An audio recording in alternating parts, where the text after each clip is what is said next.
Alhamdulillah nahmaduhu wa nasta'inuhu wa nastaghfiruh wa na'udzu billahi min syururi anfusina wa min sayyiati a'malina may yahdihillahu fala mudilla lahu wa may yudlil fala hadiya lahu asyhadu an la ilaha illallah wahdahu la syarika lahu wa asyhadu anna Muhammadan abduhu wa rasuluh. Allahumma salli wa sallim ala sayyidina Muhammad wa ala alihi wa sahbihi ajma'in, amma ba'd. Fa ya ayyuhan nas usikum wa iyaya bitaqwallah faqad fazal muttaqun wa qala ta'ala fi kitabihil karim wa huwa asdaqul qailin. A'udzu billahi minasy syaithanir rajim. Bismillahirrahmanirrahim. Ya ayyuhalladzina amanu taqullaha haqqa tuqatih wa la tamutunna illa wa antum muslimun wa'tasimu bihablillahi jami'an wa la tafarraqu. Al-ayat. Sadaqallahul adzim. Allahumma arhamna bil Qur'an. Ma'asyiral muslimin wa zumratal mu'minin hafizakumullah. Kaum muslimin sedang Jumat yang dirahmati Allah. Alhamdulillah atas izin dan perkenan Allah Subhanahu wa taala, pada siang hari ini kita bisa berkumpul di Masjid Al-Arif yang mulia ini untuk melaksanakan salah satu tugas kita sebagai hamba Allah, yakni menjalankan ibadah salat Jumat. Mudah-mudahan kedatangan kita dengan niatan yang ikhlas dan suci ini dikabul oleh Allah Subhanahu wa taala. Kaum muslimin sedang Jumat yang berbahagia, Allah Subhanahu wa taala senantiasa memberikan pesan wasiat kepada kita umat Islam, dan biasanya wasiat itu selalu disampaikan oleh para khatib-khatib Jumat. Yang penting dalam wasiat itu yaitu wasiat buat kehidupan kita, yang merupakan target daripada kehidupan kita adalah wasiat takwa, agar kita benar-benar takwa di dalam hidup ini. Sebagaimana ayat yang saya bacakan tadi, Allah berfirman, ya ayyuhalladzina amanu, hai orang-orang yang beriman, ittaqullah, bertakwalah kalian kepada Allah, takutlah kalian kepada Allah, haqqa tuqatih, dengan sebenar-benarnya takut, dengan sebenar-benarnya takwa, dengan menjalankan seluruh perintahnya, dengan menjauhi seluruh larangannya. Wala tamutunna illa wa antum muslimun, dan janganlah kalian mati kecuali dalam keadaan muslim. Jadi target kita hidup di dunia ini tidak lain dan tidak bukan adalah mati dalam keadaan muslim. Keluar dari dunia dalam keadaan muslim. Bukan untuk jadi orang kaya, bukan untuk jadi pejabat dan apapun kedudukan, itu semua bukan target hidup dan jangan ditargetkan, tetapi itu adalah amanat yang harus dijalankan, yang apabila kita jalankan betul-betul sesuai dengan pesan-pesan Allah dan Rasulnya, maka insya Allah kita akan mati dalam keadaan muslim, husnul khatimah. Dan cita-cita kita yang tertinggi dalam hidup itu tidak lain dan tidak bukan agar nanti di hari kiamat kita dipanggil oleh Allah dengan seruan yang manis, ya ayyatuhan nafsul mutmainnah, hai jiwa-jiwa yang tenang, irji'i ila rabbiki radiyatan mardiyah, kembalilah engkau kepada Tuhanmu dalam keadaan ridho dan diridhoi oleh Allah Subhanahu wa taala. Fadkhuli fi ibadi, masuklah engkau ke dalam golongan hamba-hambaku, wadkhuli jannati, dan masuklah engkau ke dalam surgaku. Itu cita-cita yang harus kita miliki dan harus kita canangkan untuk diri kita maupun untuk keluarga kita, anak cucu kita. Kalau dulu ada seorang pemimpin mengatakan, gantungkan cita-citamu setinggi langit, maka yang Lebih benar menurut baginda Nabi Muhammad adalah wa idza sa'altumullah fas'alu al-firdaus. Apabila engkau minta kepada Allah, mintalah Jannatul Firdaus. Apa itu Jannatul Firdaus? Surga yang paling tinggi, surga tingkat ke-100, surga yang hanya dihuni oleh para nabiyin, siddiqin, wasyuhada, wassolihin, wa hasuna ulaika rafiqa. Yang menempati surga tertinggi yaitu tingkat ke-100, yang antar surga tingkat 1, tingkat 2, tingkat 2, tingkat 3, tingkat 9 ke tingkat 100, itu bainas sama'i wal ard, antara langit dan bumi. Maka posisi tertinggi adalah posisinya para nabi.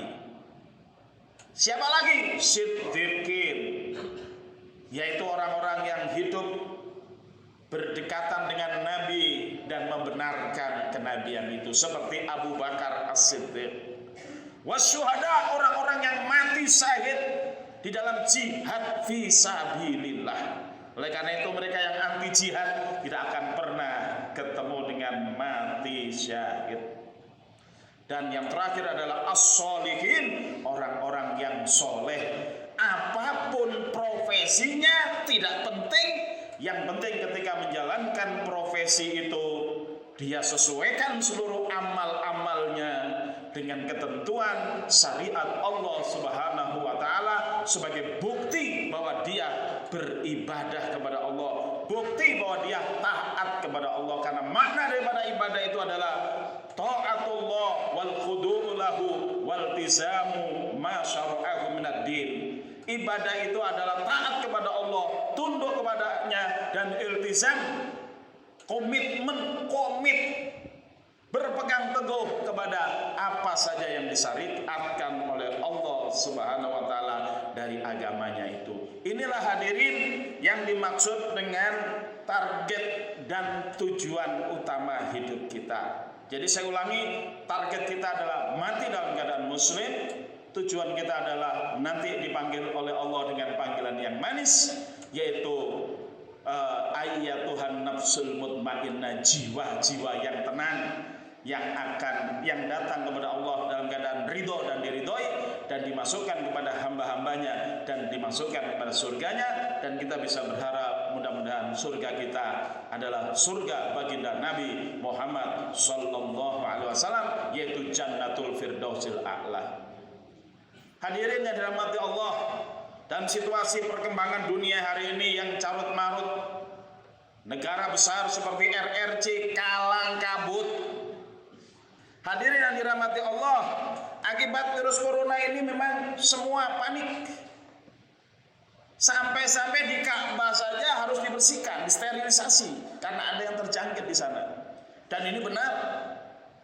Karena darul mafasid kaidahnya muqaddamun ala jalbil masolih. Menghilangkan kerusakan harus dikedepankan daripada mengambil kemaslahatan.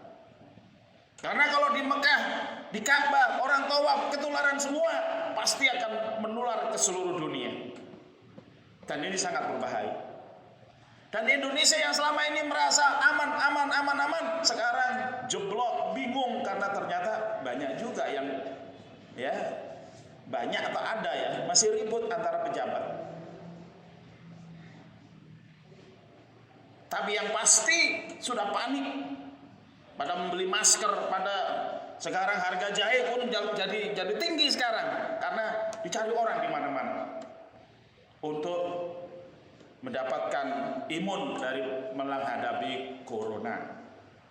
Hadirin yang dirahmati Allah, hal demikian ini sebenarnya sudah digambarkan di dalam Al-Quran dalam surah Al-Ankabut ayat 41. Allah Subhanahu wa taala berfirman, a'udzu billahi minasyaitonir rajim. Masalul ladzina ittakhadhu min dunillahi awliya'a kamasalil ankabut ittakhadat baitan wa inna awhanal buyuti labaitul ankabut law kanu ya'lamun. Perumpamaan orang-orang bisa sebuah kelompok, orang-orang bisa suatu bangsa, orang-orang bisa suatu negara, orang-orang bahkan bisa seluruh dunia, yang menjadikan aulia mereka, penolong mereka, pemimpin mereka selain Allah, kamasalil ankabut. Mereka ini bagaikan laba-laba perumpamaannya. Apa binatang laba-laba itu? Allah jelaskan. Ittakhadat baitan, laba-laba itu membuat rumah.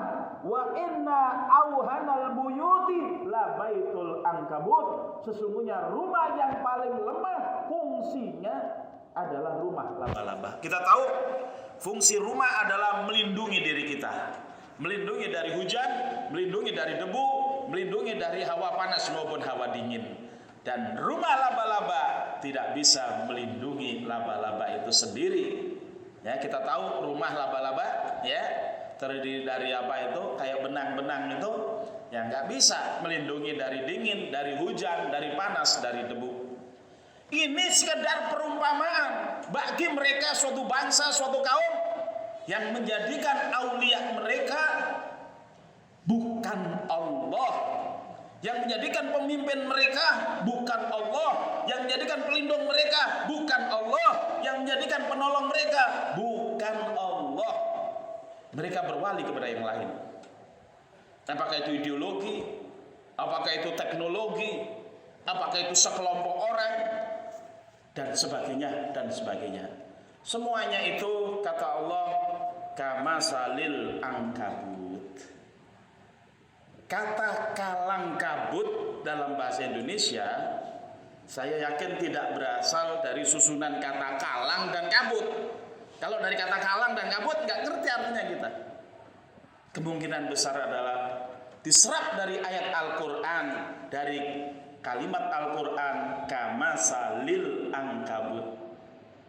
Dihapus masalnya menjadi kal ankabut, seperti laba-laba. Lalu diartikan maknanya sesuai dengan ayat kalang kabut, nggak teratur lagi. Kalau tidak segera kembali kepada Allah Subhanahu wa Ta'ala, saya khawatir Indonesia pun akan ambruk. Oleh karena itu, gerakan Indonesia sholat subuh insya Allah akan menjadi solusi bagi umat Islam Indonesia. Apa itu gerakan Indonesia sholat subuh? Mari kita ajak seluruh umat di mana saja berada, dari Sabang sampai Merauke, apakah di masjid, apakah di suro atau musola atau langgar, mari tiap subuh kita penuhi seperti sekarang kita penuhi masjid kita dengan sholat Jumat. Jadikanlah subuh kita seperti sholat Jumat. Lalu di situ kita menyembah kepada Allah, kita sujud, kita ruku, kita sujud, kita istighfar, kita berdoa, mohon kepada Allah agar Indonesia diselamatkan dari kehancuran dan kepunahan, agar Indonesia diselamatkan dari kebangkrutan, agar diberi kesempatan kepada bangsa Indonesia untuk bangkit dan tegak kembali, bisa menjadi negara yang maju, bisa diberikan oleh Allah pemimpin-pemimpin yang visioner, pemimpin-pemimpin yang cerdas, yaitu pemimpin-pemimpin yang mengajak rakyatnya ke surga. Karena kalau pemimpin sudah jelas visinya mengajak rakyatnya ke surga, maka insya Allah dunia pasti dapat. Tapi pemimpin-pemimpin yang hanya berpikir tentang dunia, seperti orang yang berdoa, Rabbana atina fid dunya wa ma lahum fil akhirati min khalaq. Ada di antara mereka yang berdoa, ya Tuhan berikanlah kami dunia. Maka Allah menyatakan mereka gak akan kebagian di akhirat kelak. Apalagi kalau udah ngatur dunianya kagak beres. Dunia bangkrut, akhirat lebih bangkrut lagi. Oleh karena itu gerakan Indonesia sholat subuh harus didukung oleh umat Islam. Dan bangsa Indonesia termasuk yang gak sholat subuh pun harus mendukung. Mereka yang tidak beriman tetap harus mendukung. Kenapa? Demi keselamatan kapal besar yang namanya Negara Kesatuan Republik Indonesia. Mudah-mudahan tobat kita, sholat kita, istighfar kita, dan doa kita masih diterima oleh Allah Subhanahu wa Ta'ala. Barakallahu li wa lakum fil Qur'anil azim wa nafa'ani wa iyyakum minal ayati wa dzikril hakim wa taqabbala minni wa minkum tilawatahu innahu was-sami'ul alim. Aqulu qouli hadza wa astaghfirullah li